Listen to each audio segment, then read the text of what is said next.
Godzilla, Monster of Monsters. This is a 1988 side-scrolling game for the Nintendo Entertainment System. It's not the first official Godzilla video game ever made. That honor belongs to this MSX game, Godzilla vs. Three Giant Monsters. But Monster of Monsters is the first Godzilla video game to become so widely available, as the Nintendo Entertainment System was in the middle of redefining the home console market. I have to start this review by telling you that I have no personal nostalgic connection to this game. I didn't own it as a kid, I didn't grow up playing it. I can only review this based on my experience playing it as an adult. Now that said, Jesus, why won't my phone stop ringing? Have you guys noticed how often my goddamn phone interrupts my reviews? Ugh, it's my former therapist, Dr. Wozniak. I haven't been to this guy in over a year, but he still calls me non-stop. Ignore! Sorry. Anyway, what does Monster of Monsters even mean? Am I the man of men? Well, I guess I am, but you also have to... What the fuck? That's it. I've had enough. What? Hi, this is Cheryl Wozniak. I think you were a former patient of my husband.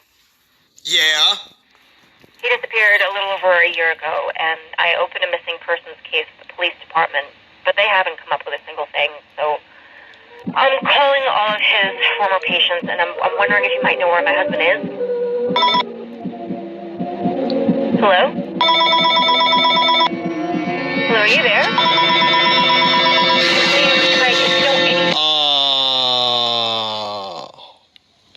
I think I did a really bad thing.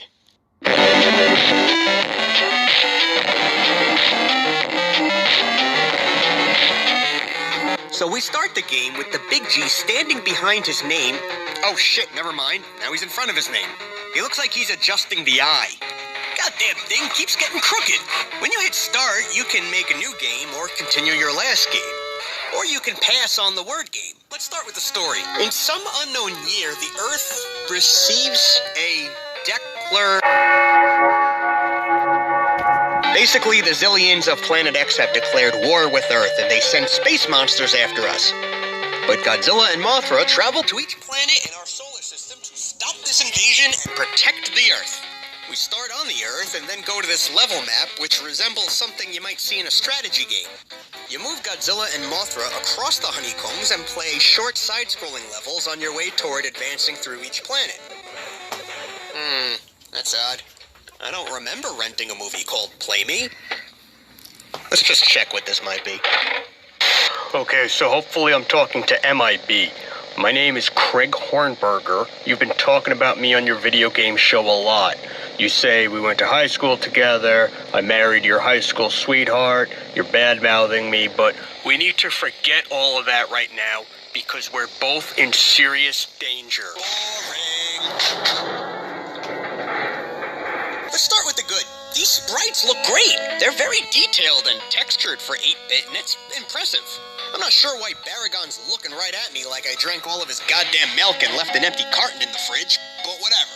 Godzilla controls well. He's got his basic moves, including his atomic breath. Not much to say there. Wait, they said this was Earth, but I feel like that's Earth behind Godzilla. Where the hell am I then? Then we get to the gameplay, and look, I've mentioned this before. I don't prefer the games where you're constantly being attacked by an onslaught of small military vehicles and most hits are unavoidable. I mean, look at this. There are things coming at me every which way, and there's no way to avoid it. I'm just a giant target. It's not that the game's impossible, it's very playable, but I don't find this challenging as much as I just find it annoying. Unfortunately, being attacked by a tiny military is a staple of Godzilla side-scrollers. You see it in the Game Boy game, the arcade game, even that shitty DS game. And yeah, on paper it makes a lot of sense to have Godzilla fight an army. But why not have more than just that? I've always thought a good Godzilla side-scroller would have some military, other monsters, and at the same time be a little like Rampage, where you need to destroy a hell of a lot of buildings and things for power-ups. I guess I'm talking about more of like a 2D version of Godzilla Versus. We need to talk about our love child. Hey, look, if I play as Mothra, I can just fly right over all the bullshit. She can shoot meatballs, but they're so short range they don't even reach the end of the screen. And oh man, whenever I do her special move, I get all sorts of lag issues with my game. This is still better than Godzilla, though. I wonder why I always hear that people hate playing as Oh, that's why. Yeah, when she takes a hit, she falls to the bottom left of the screen, and that's really annoying. Oh, I feel like this is a bad idea. Well, let's see. Sometimes you lose track of this, so I'm going to remind you. You suffer from dissociative identity disorder. In other words, you have multiple personalities. The girl you think I married, she's one of those personalities. And me, I'm another. I'm you. We're the same person. What? At one point, we had 23 unique personalities. And the worst part? We somehow lost track of who the real one is. But I know it's not me, and I know it's not you. A YouTuber named MIB who reviews Godzilla video games? Yeah, you're just another manufactured personality by some guy with deep mental issues. A guy who doesn't even like Godzilla. Hey, fuck you, pal. Everybody likes Godzilla. Let's just ignore all that and play our game. You gotta hand it to this game. They really pulled out some obscure kaiju. Like Varan? Gazora? It's really cool that they use these monsters from other Toho movies. Will you fight the enemy? Yes. Will you fight Gazora? Bitch, did I stutter? While, again, the characters look great, couldn't they spring for a background during the monster fights? Any type of background? It's just black. Also, I find these monster fights tedious. I can't get on the other side of them, can't really block. Plus, there's a time limit.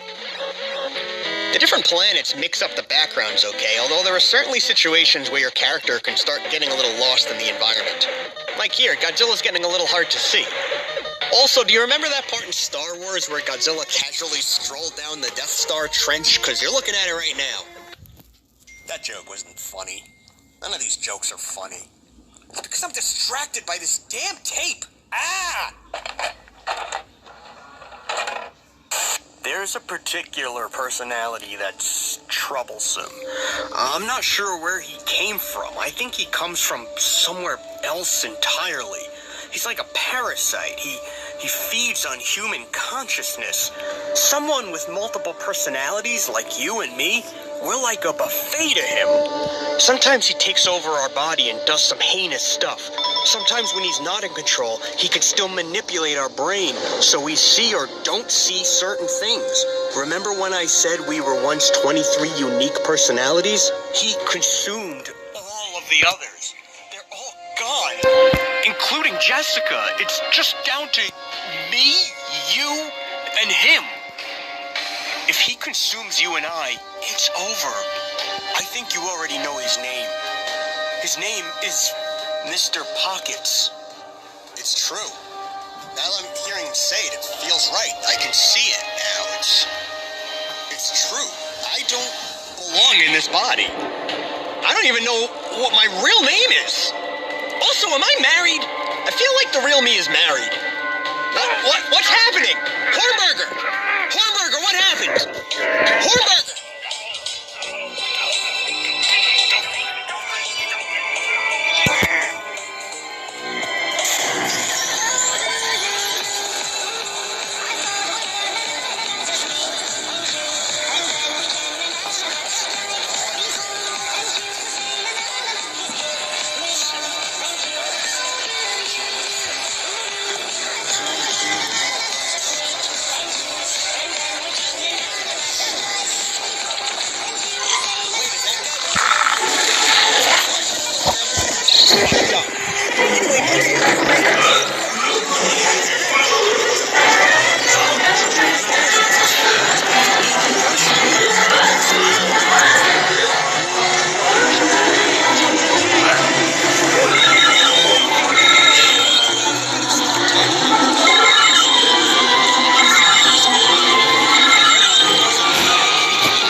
understand.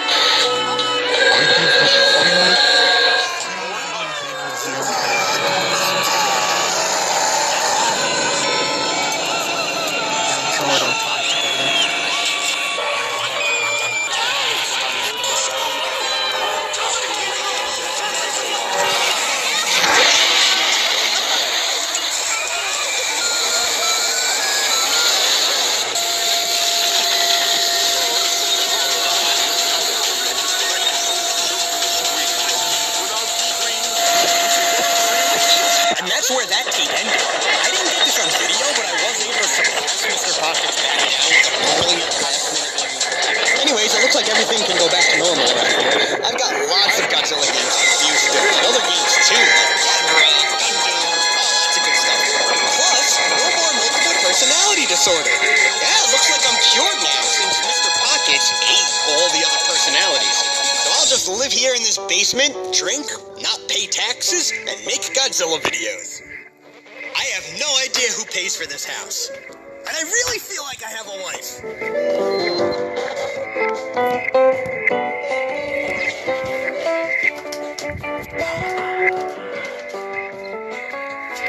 This fine episode was brought to you in part by Irving Jimenez Begido. I'd like to thank him along with these fine patrons here for helping to support the channel so we can all enjoy it a little more. If you'd like to see your name on this list and you're in the position to donate, please visit the Monster Island Buddies Patreon page.